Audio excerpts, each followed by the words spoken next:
Cabin Mate 24 hours study hall and work space mobile app download చేసుకుని ఇప్పుడే మీ cabin book చేసుకోండి. హైదరాబాద్ లో బంగ్లాదేశ్ యువతుల అక్రమ రవాణా సంచలనంగా మారింది.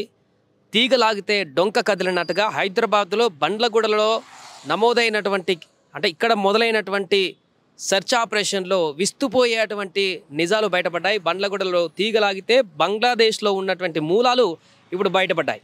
బంగ్లాదేశ్ నుంచి అక్రమంగా అమ్మాయిలని సరఫరా చేస్తున్నటువంటి అక్రమ ముఠ హైదరాబాద్కు తీసుకువచ్చి ఇక్కడ అక్రమ మార్గాలలో డబ్బులను సంపాదించేటువంటి ఒక ముఠ కార్యకలాపాలు కొనసాగిస్తున్నట్టుగా తెలిసింది. దీంతో అనేక మంది ఇప్పటికే యువతులందరూ కూడా బంగ్లాదేశ్ నుంచి ఇండియాలోకి చొరబడ్డట్టుగా మీన్స్ కొంతమంది ముఠా సభ్యులు వారందరినీ కూడా ఇక్కడికి తీసుకువచ్చినట్టు కూడా సంచలన విషయాలు వెలుగు చూస్తున్నాయి. అయితే ఈ యువతులను ఉద్యోగం పేరిట లేకుంటే ఉపాధి పేరిట బంగ్లాదేశ్ నుండి హైదరాబాద్కి తీసుకువస్తూ ఇక్కడ వారిని వ్యభిచార కూపంలోకి నెట్టేస్తున్నట్టుగా ఇప్పుడు కొన్ని సంచలన విషయాలు బయటపడ్డాయి. దీంతో వీరందరినీ కూడా రెస్క్యూ హోమ్కి తరలించేటువంటి విధంగా ఇప్పటికే కొన్ని ఖైరతాబాద్లో కానీ బండ్లగూడలో కానీ ఇతరత్ర ప్రాంతాలలో విదేశీయులు చేస్తున్నటువంటి ఈ యొక్క దందాలకు సంబంధించినటువంటి దర్యాప్తులో భాగంగా వెల్లడైనటువంటి అనేక అంశాలలో విచారణ చేస్తున్నప్పుడు ఈ లోతైనటువంటి అంశాలు తాజాగా బయటకు వస్తున్నాయి. దీంతో రీసెంట్గా ఖైరతాబాద్ చాదర్ఘట్ సనత్ నగర్ ప్రాంతాల్లో 20 మంది బంగ్లాదేశీలను పోలీసులు అరెస్టు చేశారు.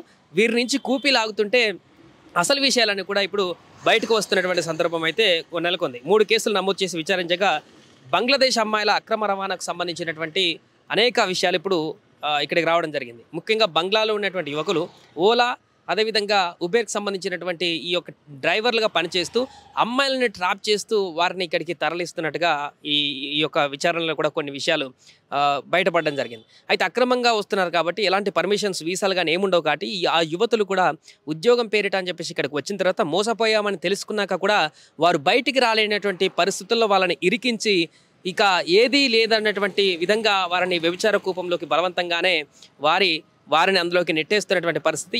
ఈ ద్వారా వచ్చినటువంటి డబ్బులన్నింటినీ కూడా వారిని తీసుకొచ్చి ఇక్కడ చేస్తున్నటువంటి అక్రమ రవాణా ద్వారా వచ్చినటువంటి డబ్బులన్నింటినీ కూడా మరలా ఈ మూట బంగ్లాదేశ్కి పంపిస్తున్నట్టుగా కూడా దీంట్లో గుర్తించారు. దీంతో ఈడీ అధికారులు, ఎన్ఫోర్స్మెంట్ అధికారులు, అదేవిధంగా ఎన్ఐఏ అధికారులు విస్తృత దర్యాప్తు కొనసాగిస్తున్నారు. మనీ లాండరింగ్కి సంబంధించినటువంటి అంశాలలో కూడా లోతైనటువంటి దర్యాప్తు కొనసాగిస్తున్నారు. ఎందుకంటే ఒక దేశం నుంచి ఇంకొక దేశానికి ఇల్లీగల్గా మనీ ట్రాన్సాక్షన్ జరిగినప్పుడు దీనికి సంబంధించినటువంటి తీవ్రత ఇంకా ఎక్కువగా ఉంటుంది. ఈ మనీ లాండరింగ్కి సంబంధించినటువంటి అంశాన్ని కూడా దీంట్లో క్షుణ్ణంగా పరిశీలిస్తున్నారు. ఎంత మొత్తంలో డబ్బులు చేతులు మారుతున్నాయి, హైదరాబాద్ నుంచే కాకుండా ఇతర ప్రాంతాల నుంచి ఏమైనా బంగ్లాదేశ్కి ఈ యొక్క డబ్బు సరఫరా అవుతుందా, డబ్బు రూపాన కాకుండా ఇంకా ఏమైనా వస్తు రూపంలో ఈ యొక్క లావాదేవీలు జరుగుతున్నాయా, దీనికి సంబంధించినటువంటి పూర్తి ఎంక్వైరీ కూడా కొనసాగిస్తున్నారు. అయితే బంగ్లాదేశ్లు అక్రమంగా భారత్లోకి ఎలా వస్తున్నారనేటువంటి దానిపైన కూడా ప్రత్యేకంగా ఇప్పుడు ఎన్ఐఏ విచారణకు ఆదేశించింది.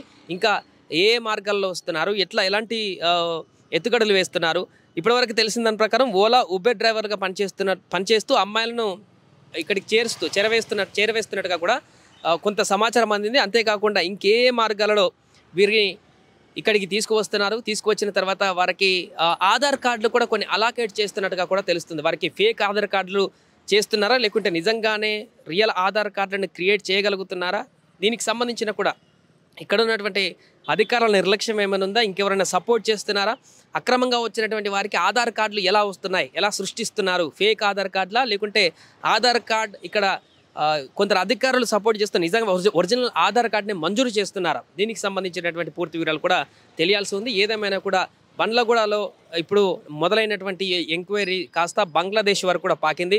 విదేశీయులు భారతదేశానికి అక్రమంగా చొరబడినటువంటి వారందరూ కూడా ఇప్పటికీ గతంలో రోహింగ్యాలంటూ బంగ్లాదేశ్ నుంచి చొరబడ్డటువంటి వ్యక్తులపైన వివాదం కొనసాగుతున్నటువంటి సందర్భంలో బంగ్లాదేశ్ నుంచి అక్రమంగా యువతులను ఇక్కడికి చేర్చి ఇక్కడ ఆ యువతులతోనే అసభ్య కార్యక్రమాలకు పూనుకోవడమే కాకుండా వారిని వ్యాపార కూపంలోకి దించి పూర్తిగా ఇక్కడ అట్మాస్ఫియర్ని ఖరాబు చేయడమే కాకుండా కోట్ల రూపాయల లావాదేవీలను చేస్తూ అనేక మంది ఈ ముఠా సభ్యులుగా ఏర్పడి ఇక్కడ ఉన్నటువంటి వారందరికీ కూడా ఇబ్బందులకు గురి చేస్తున్నారనేటువంటి విషయం ఈ దర్యాప్తులో తేలింది.